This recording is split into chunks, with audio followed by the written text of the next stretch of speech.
Hello అండి. Summer holidays వచ్చేస్తున్నాయి. మా ఆదిత్యకైతే ఆల్రెడీ సమ్మర్ హాలిడేస్ ఇచ్చేశారు. నేను లాస్ట్ ఇయర్ సమ్మర్‌లో తీసుకున్న ఒక మంచి డెసిషన్ అంటే ఆదిత్యని ఆర్చరీలో జాయిన్ చేపిచ్చడమే. నిత్యాకి అప్పుడు 4 మంత్స్.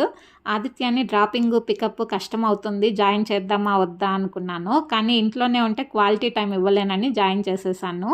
చూస్తూనే 1 ఇయర్ అయితే అయిపోయింది. ఆదిత్య ఆర్చరీ చాలా చేస్తున్నాడు. యాక్చువల్‌గా ఓన్లీ సమ్మర్ క్యాంప్ అని జాయిన్ చేశాను. తన ఇంట్రెస్ట్ వల్ల ఇంక ఈ 1 ఇయర్ అయితే కంటిన్యూగా వెళ్ళాడు. నార్మల్ ప్రాక్టీస్ బౌ నుంచి ప్రొఫెషనల్ బౌ కూడా తీసుకున్నాడు. ఇది ఆర్చరీలో ఆదిత్య అచీవ్ చేసిన ఫస్ట్ మైల్ స్టోన్. సో హ్యాపీగా చిన్న సెలబ్రేషన్‌లా చేసుకున్నాము.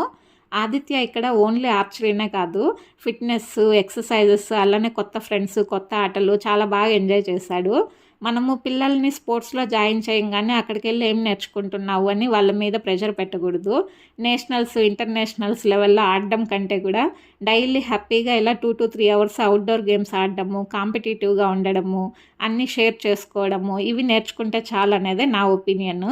దెబ్బలు తగిలినా పట్టించుకోకుండా ఆదిత్య అయితే చాలా స్పోర్టివ్‌గా ఉన్నాడు. సో మేమైతే చాలా హ్యాపీగా ఉన్నాము. ఈ వీడియో నచ్చిన వాళ్ళు తప్పకుండా సబ్స్క్రైబ్ చేసుకోండి. Thank you so much.